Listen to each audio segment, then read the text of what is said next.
Retrouvez dans un instant une rencontre à la librairie Ombre Blanche samedi 24 septembre 2022 avec la romancière et cofondatrice de la revue Art Press, Catherine Millet, autour de son dernier livre, Commencement, paru aux éditions Flammarion, portrait d'une époque et d'une génération dans lequel elle mêle souvenirs personnels et rencontres d'artistes dont les carrières se sont poursuivies jusqu'à aujourd'hui.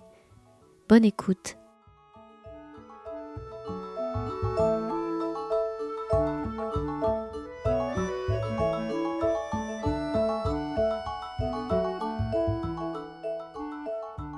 Tout d'abord, et c'est de façon un peu imprévue, une petite explication. Les murs sont vides, les étagères sont vides. Une exposition avait été annoncée dès la publication de ce bulletin à la fin du mois de juillet, dans le cadre dans la périphérie de la manifestation Manifesto que vous irez sûrement voir sur la place Saint-Pierre. Et donc nous devions exposer des travaux de Ida Jacobs qui sont des travaux qui font suite à des séjours qu'elle a fait pour accompagner des prisonniers et des prisonnières de la prison de Seyss. Voilà. Et cette exposition, finalement, pour des raisons, parce que une des détenues s'est photographiée après les cours qu'a donné Ida Jacobs, s'est photographiée seins nus. Cette exposition a été interdite par les autorités pénitentiaires. Voilà. Et c'est quand même, finalement, tout continue, Catherine. Voilà, la censure continue d'opérer. Voilà, au moins, ce sera dit au moins une fois. Il faut que ça se sache. Moi, j'attends d'avoir de plus en plus d'informations. Alors, pour nous, ça a été, c'est surtout pour Ida Jacobs, c'est quand même quelque chose d'extrêmement violent. D'autant plus que finalement, quand elle a signé sa charte, rien ne précisait qu'un détenu en l'occurrence, un détenu, lui, a eu l'autorisation de se photographier poitrine nue, mais la détenue, non. Voilà, comme disait, il faut que rien ne change pour que tout change, ou que tout change pour que rien ne change. Voilà, merci. On va peut-être, mais ce sont des choses que vous connaissez si bien, Catherine, que. Oui, enfin. Nous, on publie des photos de femmes nues, ou d'hommes nus d'ailleurs. Oui. Nous allons commencer avec Commencement. Merci pour cette nouvelle présence à la librairie. Je voudrais redire que depuis 1980, Ombre Blanche aura accompagné autant que possible la revue que vous animez depuis 1972 avec tant de ténacité, qui est Art Press. Je crois que peut-être la première rencontre qu'on ait pu faire était avec Jean-Paul Fargier, Jacques Henrique autour de Godard. Oh là là, oui. Voilà, donc oui. Et nous avions d'ailleurs projeté, je crois que c'était en 82, ce document formidable qui est le dialogue Godard-Solers, que Jean-Paul Fargier, qui était un de vos collaborateurs principaux, qui a été qui a longtemps, qui a tenu la chronique cinéma pendant et longtemps. vidéo longtemps, voilà, était venu présenter ce documentaire, ce document, je ne sais pas comment on se filme. C'est un document, oui, c'était un document. Exceptionnel. J'espère pouvoir un jour Mais je crois que Jean-Paul avait fait une réédition en DVD, bien sûr. Oui, donc. Voilà, puis vous êtes venu présenter je crois que la première fois que vous êtes venu à Ombre Blanche, c'était pour ce livre sur l'art contemporain, donc ça fait déjà quelques jours, puis pour Catherine M, et puis pour un certain nombre de livres. Je crois que je suis venue pour le livre sur Aimé Laurence. Voilà, oui, je me souviens. Et puis, je ne peux pas penser à vous sans penser à ce qui nous est arrivé à la Grâce, en 2007, puisque vous étiez, je crois que vous aurez, sans le savoir, côtoyé ceux qui nous ont, là aussi, un acte de grande violence, ceux qui nous ont copieusement, qui ont saccagé notre librairie à la Grâce l'été 2007, lorsque vous aviez accepté l'invitation de Pascal Quignard. Voilà, Pascal Quignard était l'invité principal des rencontres de la Grâce, et il m'avait fait la gentillesse de me demander de venir faire une conversation avec lui. Et le lendemain, je me souviens d'avoir vu la librairie. C'était la nuit sexuelle. Et c'était la nuit sexuelle, en reprenant le titre de Pascal Quignard. Voilà, et donc quelques jours après... Je crois que c'est le lendemain. C'était 2 jours, Ah, bon, c'était 2 jours après. peut-être 2 jours après. C'était un mardi. Je me souviens qu'on s'est vu le matin du dimanche. Et il y avait quelques scouts d'Europe qui traînaient dans le coin. Et donc, malheureusement, c'est une des grandes défaites pour moi dans ma vie professionnelle. C'est que cette enquête a été arrêtée. Elle a été arrêtée sûrement sur ordre de la préfecture. Décidément, ça rôde toujours autour de nous. Voilà, mais on ne va pas faire un débat sur la paranoïa. C'est pas de la paranoïa. Ou alors, comme dit un ami à moi, on a toujours de très bonnes raisons d'être paranoïaque. Donc, commencement, prolonge d'une certaine façon une enfance de rêve. Et ici, la relation dans ce livre, la relation d'une jeunesse se substitue à celle de l'enfance, dans le registre des récits, de la mémoire, des souvenirs. Et j'ai plutôt envie de dire, plutôt que souvenir, de donner le terme de remembrance. Oui. C'est-à-dire ce terme de remembrance qui plutôt évoquerait une forme de convocation de la tête, du corps, de l'esprit, et qui peut-être donne cette idée de reconstitution. C'est-à-dire quand on lit, quand on a fini les commencements, on a l'impression que vous avez reconstitué quelque chose à travers toutes ces évocations et ces souvenirs. Je préfère ce mot de remembrance à celui de souvenir. Oui, il y a une idée un peu de... il y a un peu l'idée d'un collage, en fait. Si je comprends bien votre remarque. Oui, il y a un peu l'idée d'un collage. C'est-à-dire que, en effet, mais je crois que c'est pas le seul livre autobiographique comme ça que j'ai construit de cette façon-là. Je pars pas du tout... avec en tête une chronologie précise. Alors, j'ai une chronologie, oui, dans un carnet pour pouvoir moi-même me repérer, parce que la mémoire est pas toujours fidèle et des fois on mélange un petit peu les événements, les années. Bon, donc j'ai quand même des points de repère. Mais lorsque je travaille, je veux dire, j'ai pas évidemment cette chronologie sous les yeux. Et j'avance plutôt par thème, par thème, par sujet que j'ai envie de développer, qui correspondent bien sûr à la période envisagée, mais sans l'idée de raconter d'un bout à l'autre, ce qui s'est passé dans ma vie entre, je sais pas, l'année 1963 ou 1964 et l'année 1972. Il n'y a pas du tout cet esprit-là, dans mon travail. Et en fait, je bricole. C'est pour ça que remembrance, là, rassembler des membres épars, ça me plaît assez. Ou l'idée du collage qu'un artiste peut faire en réunissant des images trouvées à droite et à gauche. En fait, je travaille vraiment avec la matière que j'ai sous la main. Finalement, un peu comme certains des artistes que j'évoque dans ce livre. Alors, de quoi je dispose ? Bien sûr, je dispose de ma mémoire, je dispose de la mémoire des autres que je recueille.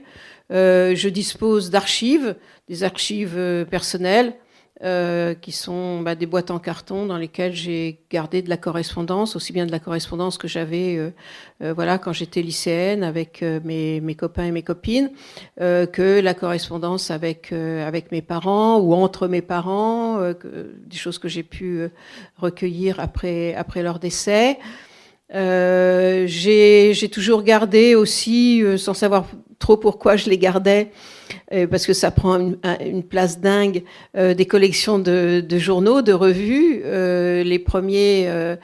Les premières revues auxquelles j'ai collaboré, j'ai haut comme ça de piles des lettres françaises, qui était le premier journal auquel j'ai collaboré, qui était un hebdomadaire. Donc vous imaginez les piles que ça peut représenter.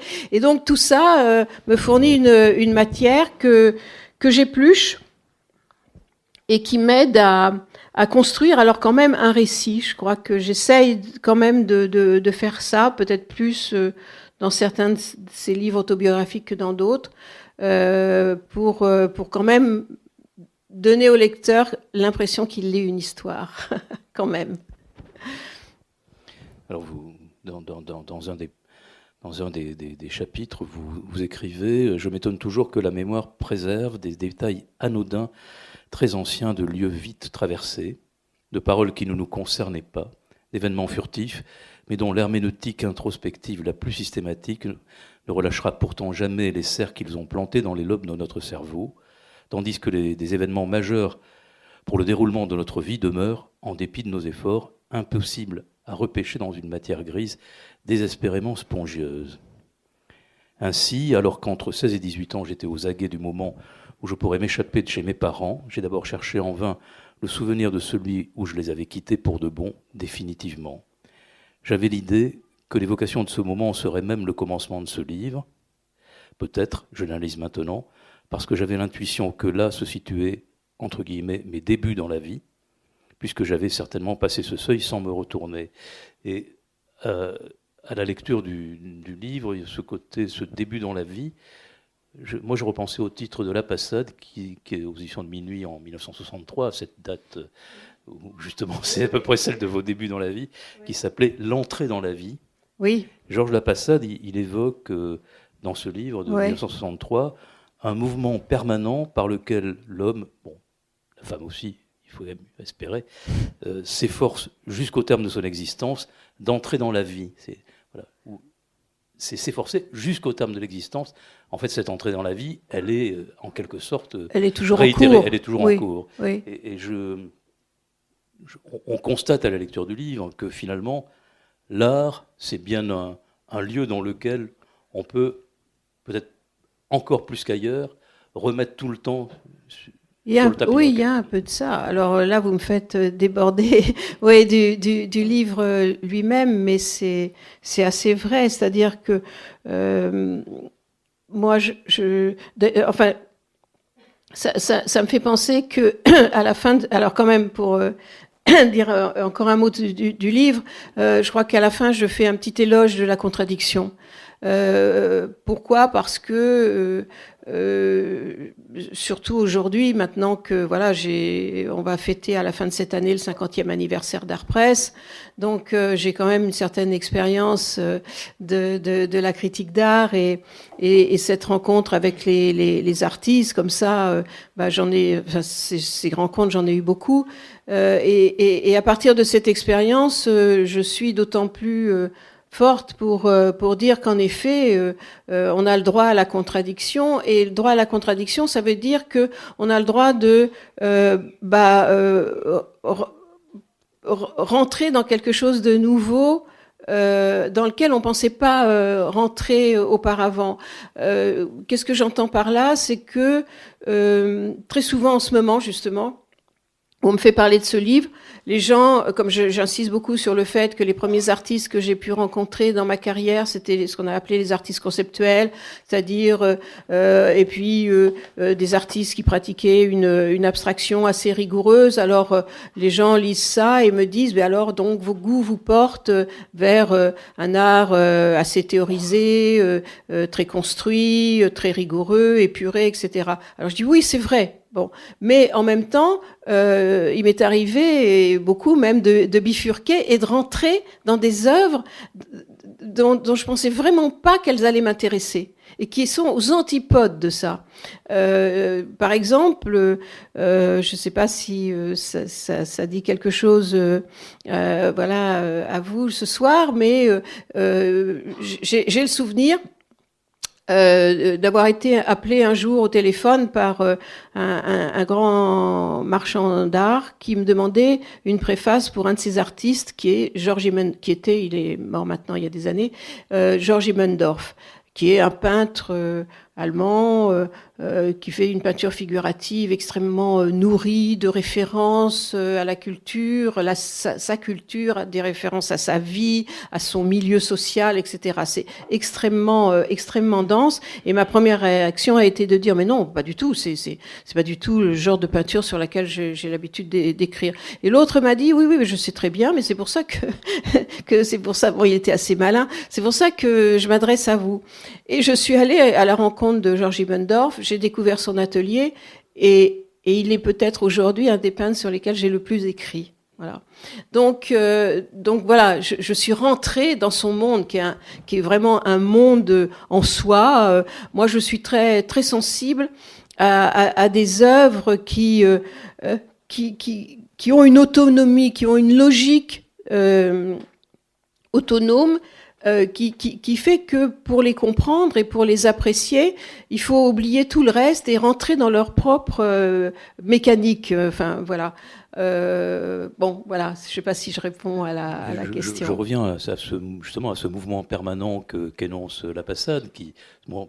Est-ce que justement c'est cette irruption du nouveau tout le temps, et qui est quand même aussi une des grandes conditions de la pratique de l'art et des artistes surtout. Est-ce que ça n'aura pas été finalement le meilleur moyen pour vous d'être toujours en train de rentrer... Oui, parce que...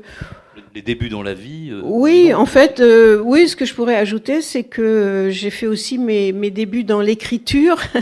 Je parle pas de la critique d'art, mais dans l'écriture même, assez tard. J'avais 50 ans quand j'ai écrit La vie sexuelle de Catherine M. De temps en temps, on me fait remarquer que c'est pas très tôt pour démarrer une carrière littéraire. Voilà, mais...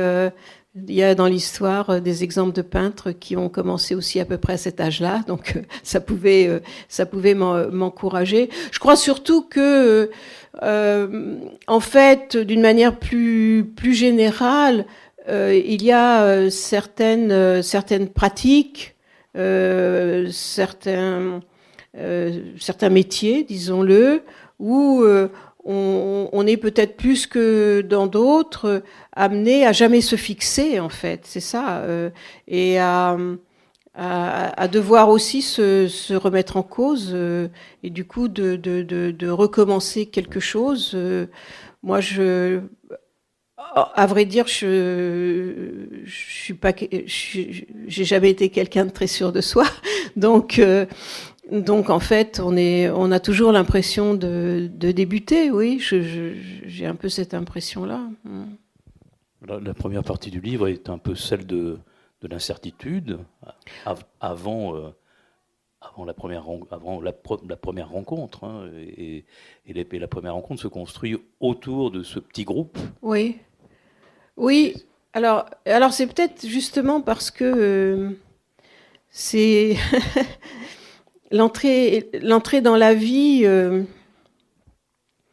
Contrairement à contrairement au passage là, enfin cette idée que j'avais en tête au début et que vous avez rappelé en lisant ce passage, en fait, comment le définir cette entrée, dans la vie?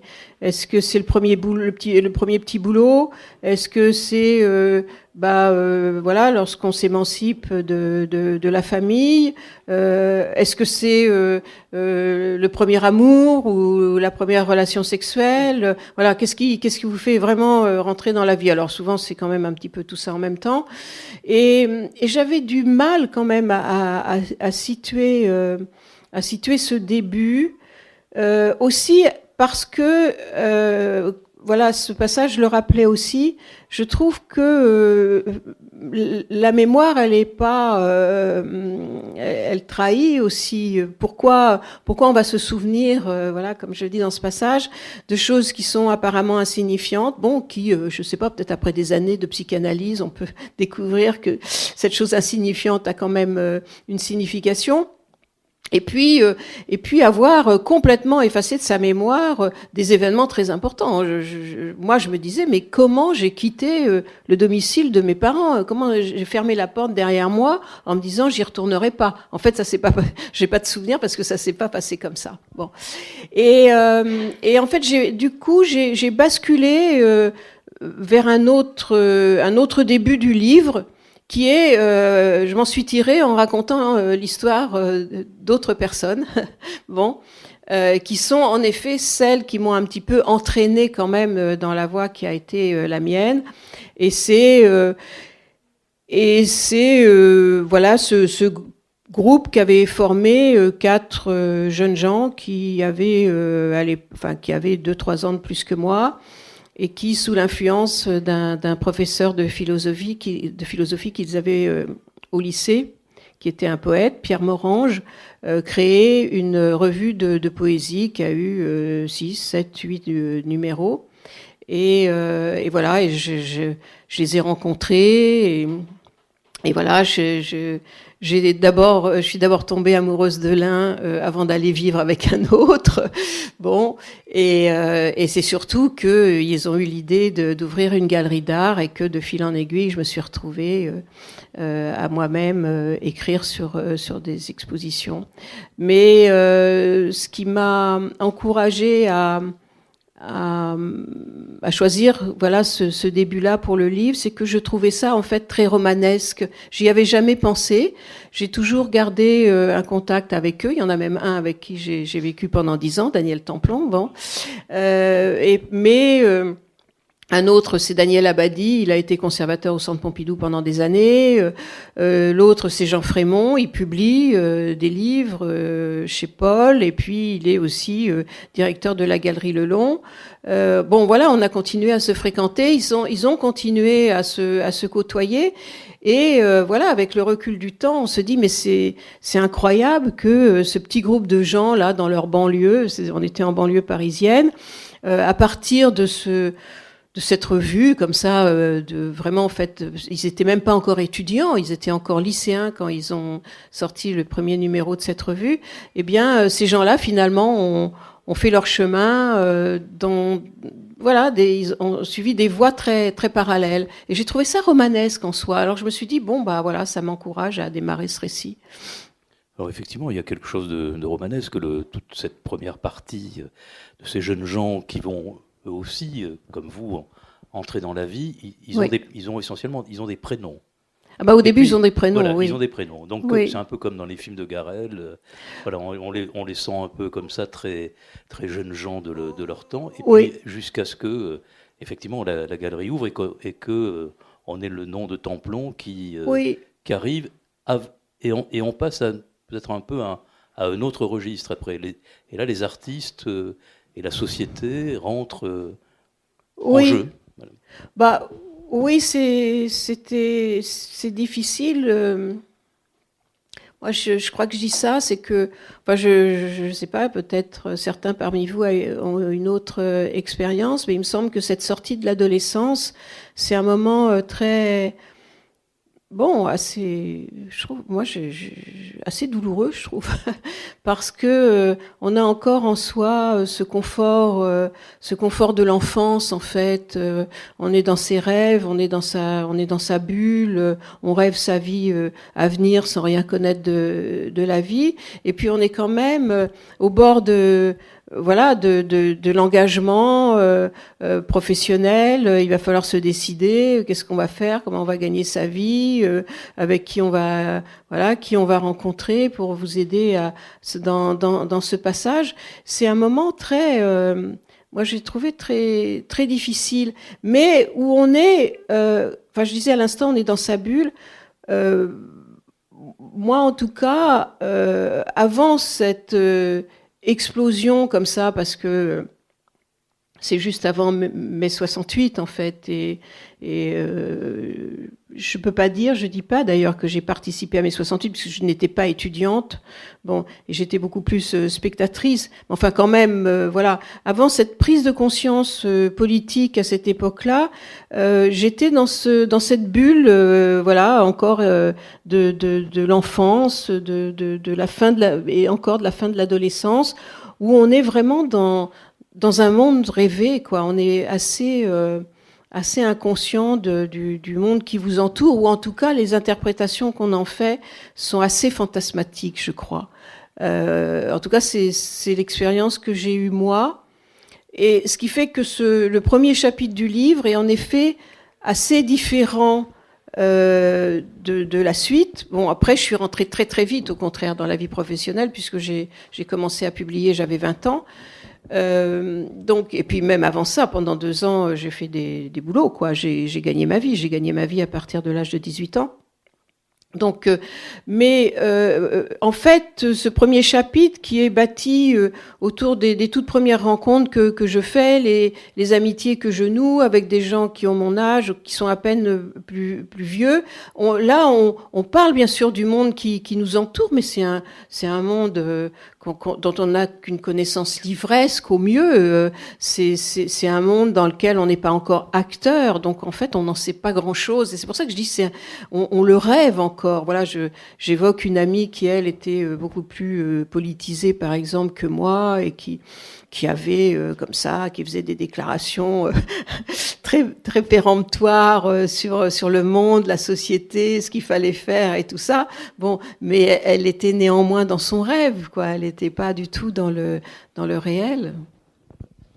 Alors, vous vous échappez de cette bulle qui pourrait être relativement étroite, la famille, la banlieue, le lycée, oui. Et bon, bientôt l'université. Enfin, non, d'ailleurs. Non, j'ai même pas mis les pieds. Non, j'ai même pas eu mon bac, enfin, donc j'ai pas. La fréquentation voilà. des autres qui vont aller à l'université. Et puis vous avez des portes qui vont s'ouvrir sur des univers presque illimités. Vous l'écrivez vers le milieu du livre. Les artistes élargissaient l'horizon, embrasser la plus grande surface possible, créer dans la démesure cela, alors même que la Terre était pathétiquement devenue un objet, il s'en emparait pour lui restituer de l'immensité. C'est-à-dire que tout d'un coup, vous avez cette immensité qui vous est donnée à lire, et là, on ne sent pas que, pourtant vous avez 20 et quelques, à peine plus de 20 ans, et vous n'attrapez pas le vertige. Non, mais bon... En fait, c'est une chose qui m'a frappée parce que, en effet, les premiers artistes avec lesquels j'ai pu être en contact, outre ceux que j'évoquais à l'époque, à l'instant là, de l'art conceptuel, ça a beaucoup été tous ces artistes américains, vous savez, qui allaient faire des actions dans le désert, qui creusaient des sillons, qui déménageaient je ne sais combien de tonnes de cailloux, de terre, qui allaient voilà faire des performances dans le désert du Nevada, des choses comme ça. Bon, et je me suis dit mais c'est très curieux. Ou je parle de Christo qui allait emballer je ne sais combien de kilomètres au sud de l'Australie, de côte au sud de l'Australie. Bon, et ça m'a frappé. Je me suis dit, mais ces gens qui s'emparaient vraiment de morceaux du monde au sens propre, quoi, ils l'ont fait au moment où, en effet, la Terre était vue depuis la Lune et où c'était une petite méduse comme ça dans l'espace, et je me suis dit mais c'est très curieux qu'il y ait eu ce mouvement des artistes pour s'approprier ou se réapproprier ou faire corps avec la Terre, qui n'était plus qu'un petit objet de rien du tout, du point de vue de la science, et ça m'a ça m'a intéressé de faire ce constat, et il y avait quelque chose dans cette appropriation du monde. Même, alors bon, on pourrait aussi parler des artistes de l'arte povera, de ce courant italien, qui eux travaillaient à partir de matières premières, quoi, là aussi de la terre, de la, je sais pas, du charbon, je sais pas, je pense à Kounelis avec ses sacs de charbon comme ça. Bon, ils s'appropriaient les matières premières. Bon, et c'est très, en fait, tout ça a été fait avec beaucoup de liberté. Personne ne s'inquiétait de savoir si c'était de l'art ou pas, finalement. Quoi. On ne se posait pas la question, c'était de l'art. Hein, bon. Et puis c'était fait avec beaucoup de naïveté, en fait, je pense, beaucoup de candeur. Il y avait, et ça donnait une certaine liberté. Eux aussi, ils étaient encore, pour une part, dans l'enfance, je dirais. eux aussi avaient quelque chose de ça. Alors, je voyais il n'y a pas très longtemps, il y a eu c'est pas du tout un artiste qui s'est trouvé travailler dans ces domaines que je viens d'évoquer, mais je pense que vous avez dû tous entendre parler de Pinoncelli, cet artiste un peu provocateur, post-dadaïste, vous savez, qui s'était fait connaître en aspergeant avec un pistolet à eau. Il avait jeté de la peinture sur André Malraux, qui était à l'époque ministre. Et il y a eu un documentaire, très bien d'ailleurs, fait cette année sur Pinoncelli, et on le voit témoigner à un moment donné, et il dit, bah oui, je faisais mes trucs, ces assemblages, ces peintures comme ça, très violentes, très provocatrices et tout. Et il dit, mais je faisais ça... moi, je savais pas que je faisais de l'art. Moi, je continuais à être comme l'enfant qui joue. Voilà, il a une phrase comme ça. Et le milieu de l'art, à la fin des années 60, au tout début des années 70, s'est trouvé dans cette situation d'accueillir des artistes qui bricolaient comme ça des choses. Et voilà, il y a eu des gens pour s'y intéresser. Pour en retenir des traces et même permettre à certains de ces artistes de faire une vraie carrière, quoi. Voilà. Et quand on pense je pense qu'un des artistes français aujourd'hui les plus connus, c'est Christian Boltanski. Christian Boltanski, il a commencé à travailler en bricolant dans le grenier chez ses parents des tout petits objets comme ça, en sculptant des morceaux de sucre, des petits bâtons, etc. Ouais. Vous écrivez « Ainsi vivions-nous tous, nous faufilant avec l'inconstance de nos états d'âme dans l'entremêlement des idées qui nous gouvernaient et des pulsions du corps qui nous bousculaient ». C'est à la fin du livre. Et durant toute la lecture de ce livre, pour moi, il y avait quelque chose, évidemment, le mot de liberté que vous avez employé tout à l'heure, mais il faut aujourd'hui le prendre avec des pincettes, ce mot de liberté, il est très compliqué. Oui. Et donc, je crois que je vous l'ai dit tout à l'heure en prenant un café, il y a un mot qui met à la place de ce mot de liberté, il y a quelque chose qui est venu à la lecture pour moi, c'est ce terme d'évidence. Il y a quelque chose d'évident, je ne vais pas dire de facile, mais d'évident et probablement de possible. Ce qui Oui. En tout cas, c'est ce que vous écrivez là. En fait, ce que je disais à l'instant, comme ça, de ces démarches artistiques qui sont apparues à cette époque-là, c'était fait sans scrupule. C'était fait sans se poser la question. En effet, est-ce que c'est de l'art ou est-ce que c'est pas de l'art ? Est-ce que je vais trouver quelqu'un pour s'y intéresser ou pas ? En fait, les premières œuvres de Christian Boltanski, moi, je les ai reçues par la poste. Donc, c'était des enveloppes qu'il envoyait comme ça, des petits témoignages, des petites choses qui vous prenaient de court, parce que parfois c'était extrêmement émouvant comme ça.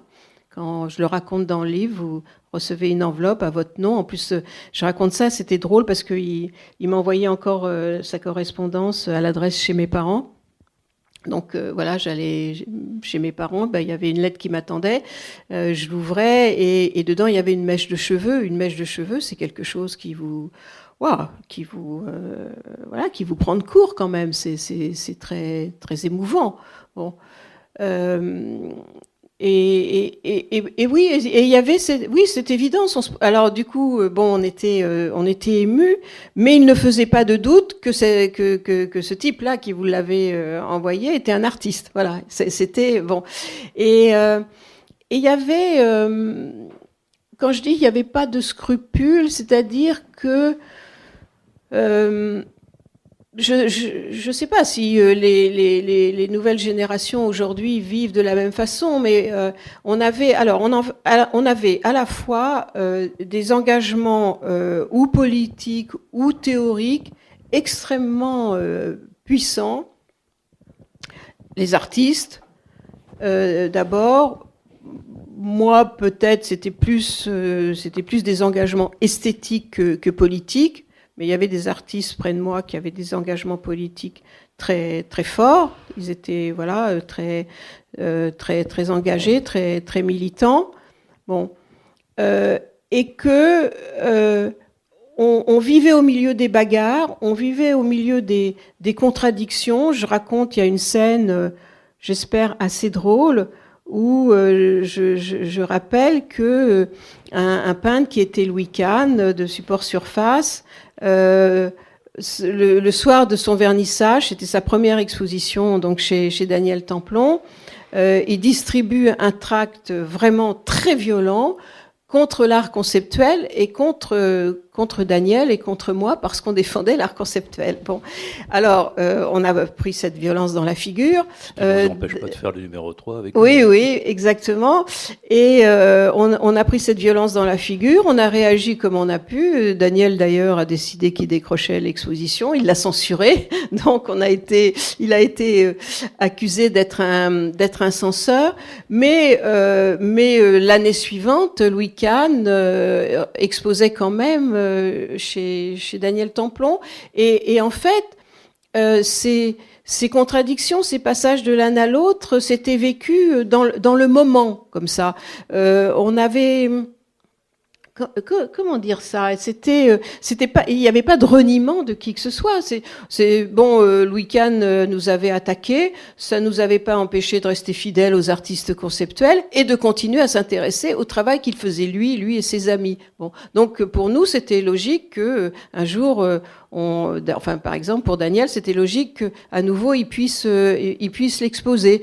Et puis Louis Kahn aussi peut-être avait compris qu'il y avait quelque chose quand même aussi d'intéressant, je sais pas, dans le travail qu'on menait. Donc voilà, on se retrouvait. Et tout ça, je rappelle des disputes, des bagarres sur des bases politiques ou théoriques ou esthétiques entre des gens qui avaient 25 ans, donc dont la libido était aussi très très très forte, très très présente. Bon, et donc tout ça se mêlait, était mêlé à des rapports d'ordre sentimentaux, sexuels, etc., et qu'il y avait un mélange de tout ça. Bon, qu'on vivait. Je me souviens, il y a eu un titre d'un texte d'un autre peintre de Support Surface qui était Marc Devade sur son camarade Louis Kahn dans Art Press, dont le titre était Comme un poisson dans l'eau. Et je crois qu'on vivait dans cette eau polluée de contradictions et de bagarres, en effet comme des poissons. Oui, donc c'est un peu une société dans laquelle les artistes, les galeristes, les collectionneurs, les publics qui passent dans la rue des galeries, tout cela est là aussi encore dans une certaine évidence de vie commune. Et à propos justement des galeries, de ces lieux quand même évidemment, oui. L'évocation des artistes est principale dans ce livre, à côté de la vôtre, hein, mais celle des galeries aussi, évidemment celle de Daniel Templon, mais d'autres. Oui. Et vous dites, vous écrivez là encore, même si sa financiarisation en a modifié profondément les pratiques sociales, le monde de l'art, alors c'est peut-être un risque là que vous prenez en écrivant ça, le monde de l'art reste l'un des milieux, sinon le seul, où se croisent sur un plan d'égalité des personnes dont les niveaux de vie sont sans commune mesure. Là, ça reste vrai, je pense. Vous pensez que ça reste vrai? Oui, je pense que ça reste vrai. Alors maintenant, il y a... je crois qu'il y a en effet, il y a cette financiarisation du marché de l'art qui est terrible.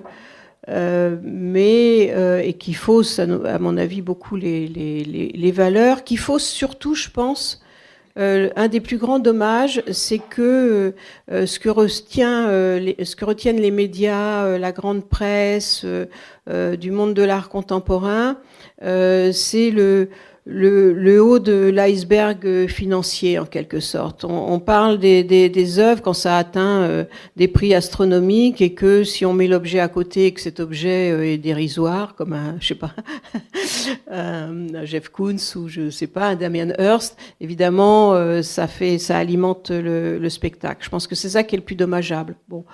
Alors c'est vrai aussi que vous avez beaucoup plus qu'auparavant, en tout cas à cette époque-là, un spectre de galeries. Quelqu'un me disait hier, les galeries à Paris, dans les années 70, il y en avait une quinzaine. Oui, c'est vrai, des galeries d'art contemporain, il y en avait une quinzaine. Aujourd'hui, je ne sais pas combien il y en a. Il y en a peut-être des centaines. Je me risque à dire ce chiffre, mais parce que c'est incroyable quand vous promener aujourd'hui dans le Marais, elles sont côte à côte comme ça, ces galeries d'art. Alors, il y a un spectre entre une petite galerie qui est juste tenue par son propriétaire avec une secrétaire et qui montre de très jeunes artistes ou des artistes pas très connus, et puis les grosses galeries internationales qui se sont installées à Paris depuis quelques années. Là, en effet, c'est très large. Néanmoins, je pense que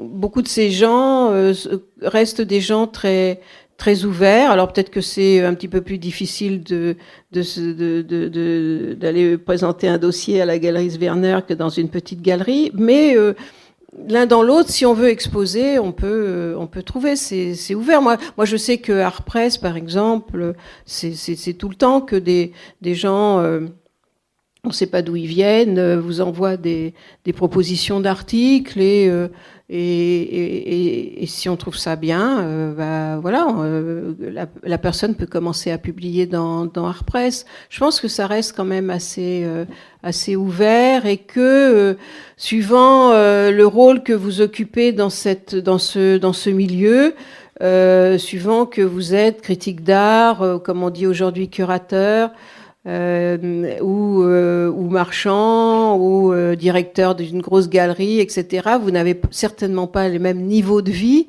mais vous vous côtoyez en permanence, vous vous retrouvez dans les mêmes vernissages, éventuellement dans les mêmes fêtes. Donc il y a ce mélange. C'est encore un milieu social où on peut se mélanger. Oui, quand même. Peut-être dans les grandes capitales, parce que la vie sociale de l'art en province, elle a quand même, elle n'a pas évolué dans le même sens. Oui, mais ça, c'est assez particulier quand même aussi à la France, je pense. Oui, je pense. Oui, c'est plus éclaté si vous allez en Allemagne ou oui, je pense. Oui, parce que l'exemple allemand, je ne sais pas s'il est encore valide aujourd'hui, mais effectivement, à la lecture du livre, on voit bien que, que dans les années 60, on peut, que ce soit Leverkusen, enfin, on peut trouver des... Ah oui, l'Allemagne est restée comme ça, avec des activités très, très éclatées à travers le pays. Ça a été le cas en Italie, ça est moins le cas aujourd'hui, parce que quand même, les activités artistiques sont aussi très, très réduites. Mais bon. Encore un défaut de la France, alors. Non, mais il y a aussi des choses bien. Bon, vous avez cité Art Press et bon, Art Press est un peu, la revue est un peu comme le fantôme vers lequel le livre se dirige aboutit. Oui, c'est vrai, à la fin. Oui. Bon, probablement nous aurons pas trop fantôme quand même, j'espère. Nous aurons peut-être une incarnation plus forte dans le livre suivant. Je sais pas, oui. Mais en tout cas, il y a aussi toutes ces étapes avant la création d'Art Press où, je vous l'avais dit tout à l'heure, enfin vous avez parlé des lettres françaises, mais donc vous avez tout ce travail préalable d'écriture que vous commencez, encore une fois toute jeune pour les lettres françaises, après ce sera l'art vivant ou les chroniques de l'art vivant comme la revue de Mag, et puis le magazine de Mag, pardon, et puis même VH 101. Bon, il y a eu un moment quand même d'éclosion dans cette période où il y avait à la fois du théoricisme et justement où il y avait aussi des controverses. Aujourd'hui, on est encore dans un temps où justement la controverse peut nourrir ou... Alors, bon, c'est très différent. voilà, j'évoquais tout à l'heure ce cas particulier de ce vernissage de Louis Kahn, où il insulte finalement le marchand qui s'apprête à l'exposer. Bon, en fait, je me rends compte, peut-être parce que voilà, vous me posez cette question, ça me fait réfléchir à une chose, c'est que oui, il y avait des contradictions qui étaient très vives, mais qui, en fait, nourrissaient des débats. C'est-à-dire que on n'était pas d'accord, on se rencontrait et on s'engueulait. Voilà. Il y avait des discussions. Vous savez, tout est en fait une bonne image de ça. Alors pardon, je vais encore parler en tant que Parisienne, mais une bonne image de ça, c'est ce qui se passait à l'Odéon, par exemple, pendant mai 68, où n'importe qui rentrait dans le théâtre. Il y avait des gens sur scène, il y avait des gens dans la salle. Ça s'invectivait. Il y en avait qui venaient pour parler, faire un discours. Il y en avait qui étaient pas d'accord, qui répondaient à ce discours. Il y en avait qui venaient simplement pour raconter leur petite histoire. Bon, et en fait, tout ça, voilà, c'était, il y avait de la parole, et il y avait de la parole échangée. Bon, et ça, bon, c'est une image, celle de l'Odéon, mais ça se passait beaucoup comme ça, hein, dans les cafés, dans les galeries, dans les pages d'art presse, à un moment donné, etc. Bon, et ça, il me semble que c'est une chose qui manque aujourd'hui, c'est-à-dire que, bien sûr, bah, moi, je me rends compte qu'au journal, à travers le journal, on défend un certain nombre de valeurs, que aujourd'hui, il peut y avoir dans les jeunes générations des gens qui sont pas d'accord, mais je me rends compte qu'il n'y a pas de dialogue possible. Voilà, que très souvent sur alors tout ce qui relève de la culture woke, du néo-féminisme, on a affaire à des gens qui sont péremptoires et qui, plutôt que de venir pour un dialogue éventuellement contradictoire, réclament plutôt qu'on se taise ou réclament plutôt la censure. En fait, pour moi, c'est très frappant. On peut ne pas être d'accord. Moi, je sais que j'avais fait un édito il y a quelque temps parce que Hervé Di Rosa avait été pris à partie par des militants antiracistes, soi-disant que la fresque qu'il avait mise en place au Sénat représentait en fait les Noirs d'une manière raciste, par exemple. Bon. Alors, il se trouve que Hervé Di Rosa, en plus, est un artiste fondateur du musée qui s'appelle le MIAM, qui est ouvert aux cultures du monde entier, qu'une partie de son travail, il l'a réalisé en collaboration avec des artistes africains. Bon, donc c'était vraiment la dernière personne à accuser de racisme. Or, en fait, qu'est-ce que demandait ce qui était très choquant, c'est que la démarche des gens qui le dénonçaient, c'est que on décroche son œuvre. Ils n'étaient pas là pour venir et dire, proposer à Di Rosa, écoutez, voilà, on vous attaque, alors on fait. On trouve le moyen je sais pas, de vous attaquer dans un journal et puis vous répondrez, ou on organise un débat quelque part dans un lieu public. Non, la seule chose qu'il demandait, c'était qu'on décroche l'œuvre. Et ça, je trouvais ça choquant, qu'ils soient pas d'accord, qu'on discute. Est-ce que, en effet, cette représentation, ce dessin de Di Rosa est raciste, pas raciste? On pouvait en discuter. Non, il fallait effacer en quelque sorte la peinture. Et ça, c'est un exemple que je donne, mais qui est en fait très symptomatique de la situation dans laquelle on se trouve en ce moment. Alors que, bon, je fais référence là, encore une fois, à la fin du livre, où en 1972, pour cette exposition au Grand Palais sur 12 ans d'art contemporain en France, bon, il y a de la contestation, notamment de la part de ceux qui... Alors vous êtes... C'est assez singulier parce que vous êtes dedans. Moi, je suis dedans, voilà, oui. Jacques-Henri qui est dehors. Oui. Et d'ailleurs, bon, c'est quand même une des dimensions évidemment importantes du livre. C'est la dimension érotique et amoureuse. C'est le moment où vous allez probablement passer de Daniel Templon à Jacques Henrique, alors Oui. même que finalement, lui conteste Oui. votre présence à Oui, l'intérieur. oui, Ça oui, montre bien ce que vous... Oui, d'ailleurs, exprimez à on pouvait avoir des discussions, on n'était pas d'accord. Bien sûr, chacun défendait ses positions et ça n'empêchait pas qu'on puisse avoir, enfin, qu'il y ait un rapport amoureux qui commençait à se mettre en place entre nous, bien sûr. Mais C'était un moment, pour vous, par exemple, cette exposition au Grand Palais, sa contestation, c'est un moment où il s'est passé quelque chose, ou c'est... non, non, moi, je crois enfin, des gens comme moi, on a cru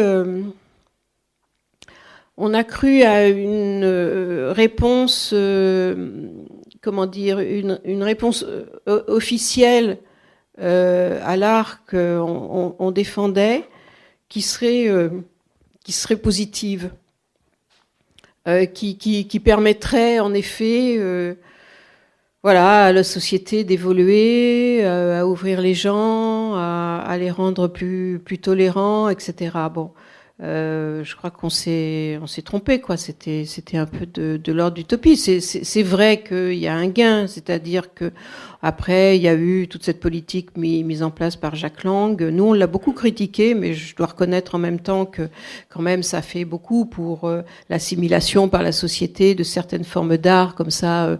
Non conventionnel, mais ça a aussi fait des dégâts, à mon avis. Ça a peut-être un peu trop brouillé les pistes, brouillé les critères de jugement. Je trouve que voilà, on fait plus toujours très bien la différence entre ce qui sont vraiment des démarches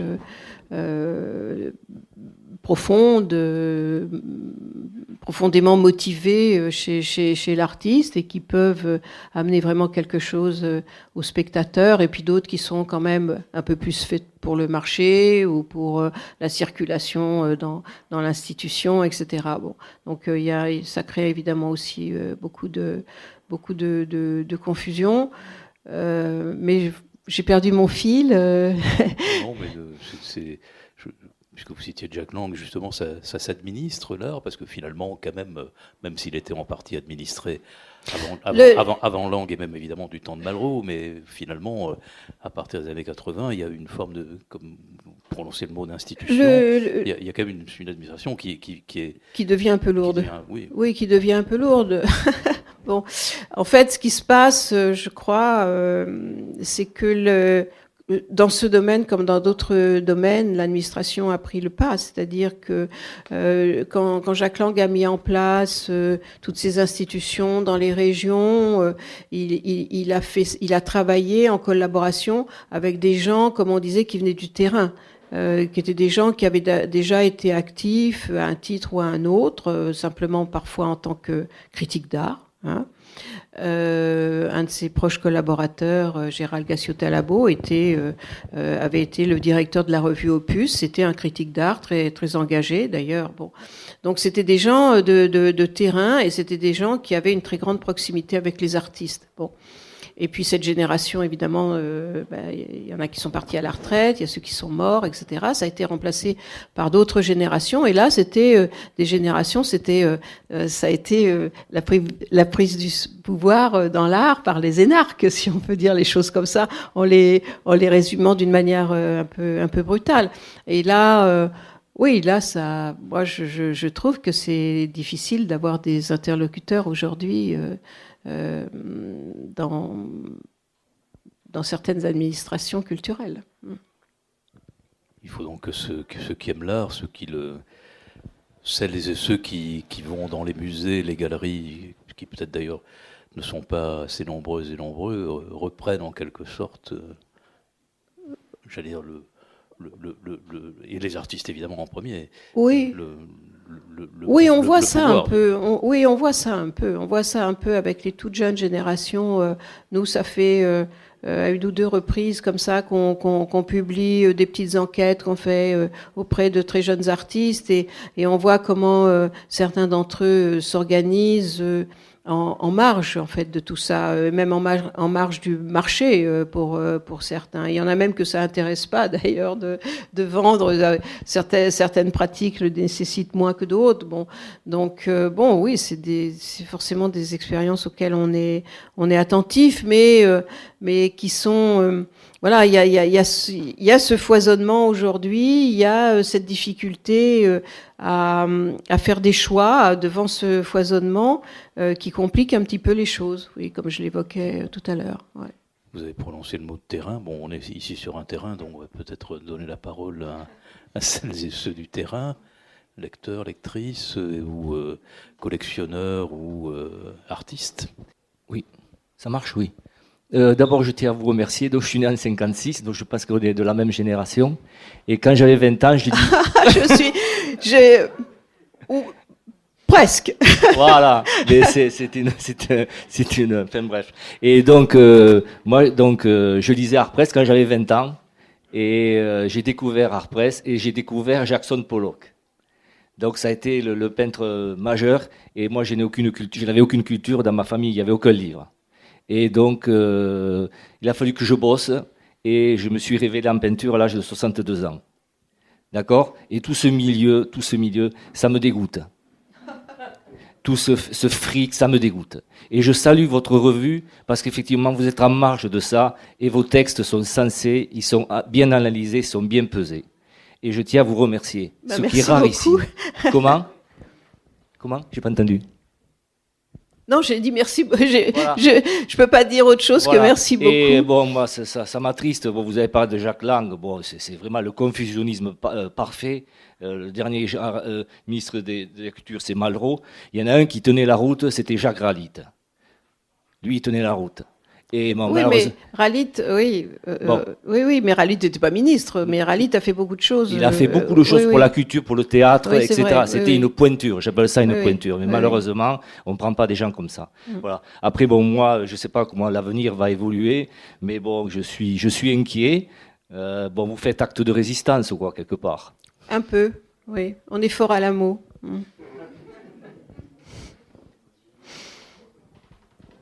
Une autre question ?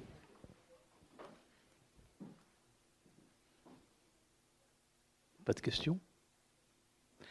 Je voudrais, puisque vous avez parlé d'une chapelle, j'étais dimanche pour la journée du patrimoine à la chapelle que Miklos Bokor a intégralement peinte à côté de Martel dans le Lot. Et voilà, il y aura justement une rencontre autour de cette chapelle peinte par ce peintre rescapé des camps, comme l'était Zoran Mozic, le 3 novembre ici, avec autour d'un livre que Pierre Manuel a publié chez Méridiane à Montpellier.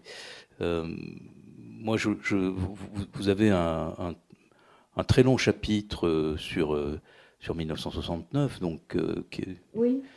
C'est une année que je pense souvent assez décisive, 69, mais aussi pour la musique, très curieusement.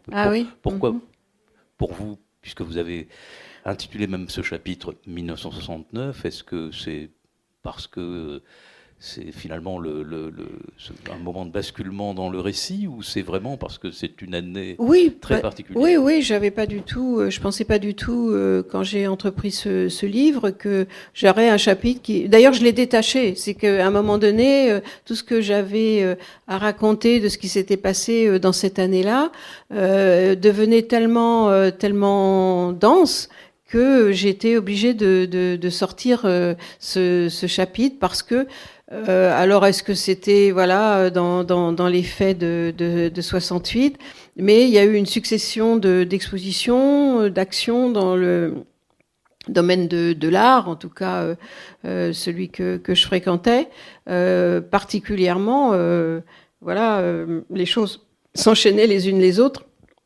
J'avais jamais réfléchi à ça en fait, parce que j'avais traversé cette année-là ou ces années-là sans m'en rendre compte qu'on avait accumulé là un certain nombre d'expériences. C'est assez curieux, ouais. Autre chose, je voudrais citer quelques-unes des figures qui traversent ce livre, et que vous saluez, et qui sont des figures, on va dire, antérieures, comme le disait le monsieur tout à l'heure, à notre génération.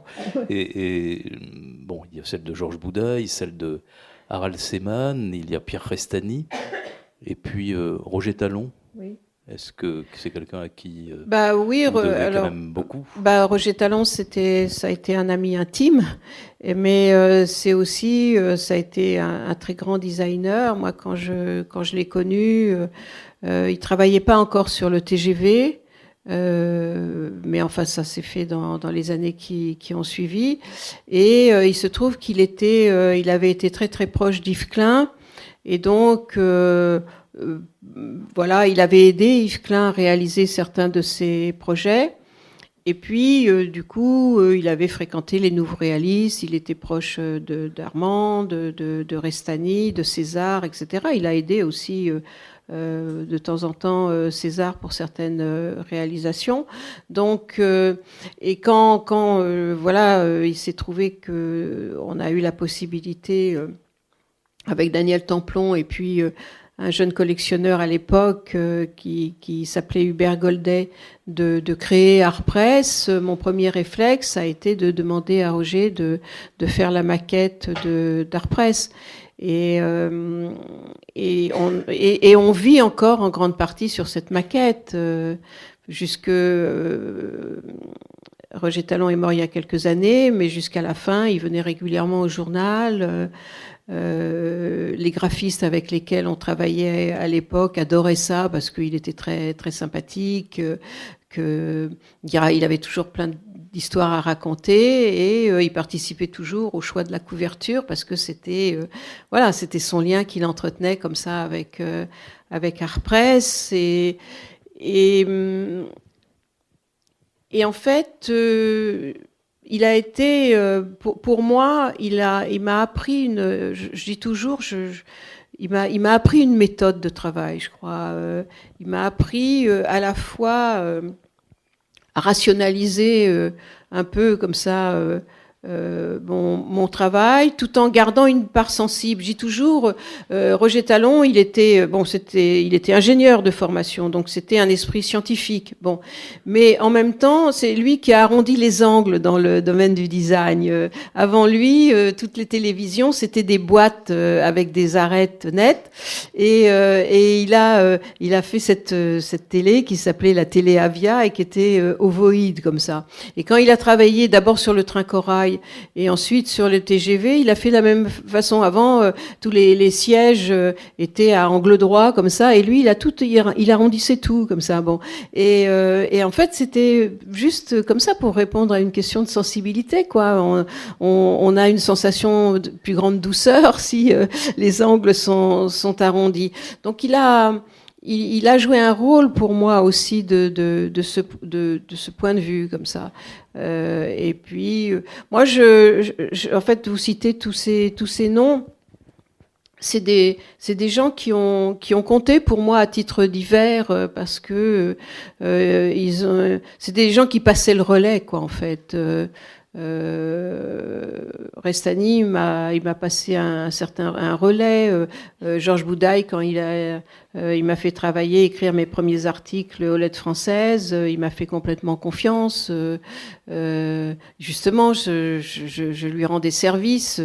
Je rendais compte d'expositions d'artistes qu'il trouvait complètement excentriques, mais si je disais que ça m'intéressait, il me faisait confiance. Et d'ailleurs, là, j'ai pris dans ce que j'ai à la maison de cette époque des débuts, j'ai pris ce numéro 3 de la première série, oui. Avant que vous... Mais ça, c'était mis en page. Ça, c'était mis en page par Roger Talon, encore à l'époque. Oui, oui, complètement. Et voilà encore quelqu'un à qui vous rendez hommage, et qui n'est pas qui est Joseph Albers. Oui. Voilà, et ça montre bien tout de même que l'art contemporain, il a aussi des... il ne coupe pas toutes les racines. Oui, non, pas du tout. Au contraire, il y avait à l'époque de la création d'Artpress, l'édition d'art, notamment en France, elle était beaucoup moins importante que ce qu'elle est devenue, et il y avait moins d'informations. Et puis, il faut se souvenir qu'Artpress a été créé avant l'ouverture du Centre Georges Pompidou, et qu'il y avait un musée d'art moderne qui était un peu poussif. C'était pas ce qu'on connaît aujourd'hui. Donc il y avait aussi tout un travail d'information à faire sur ce qui se passait à l'étranger, comme Monsieur a rappelé. Voilà, il fallait parler aussi de la peinture américaine qu'on voyait pas encore beaucoup en France. Et puis il fallait parler de cette modernité sur laquelle tous ces artistes nouveaux s'appuyaient en partie, mais qui étaient voilà, plus ou moins bien connus, plus ou moins bien présentés au public. Oui, il y a eu tout ce travail aussi. Alors on va vous laisser peut-être vous asseoir à cette table et dédicacer quelques livres. Ah, ouais, voilà. Oui, je veux bien. Merci en tout cas de votre attention. Et vous remercier.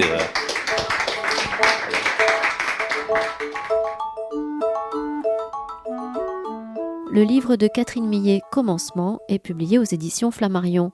Chez ce même éditeur, Catherine Millet a fait paraître nombre d'ouvrages sur l'art, mais aussi les romans Une enfance de rêve en 2014, Jour de souffrance en 2008 et l'essai Aimé Laurence en 2017.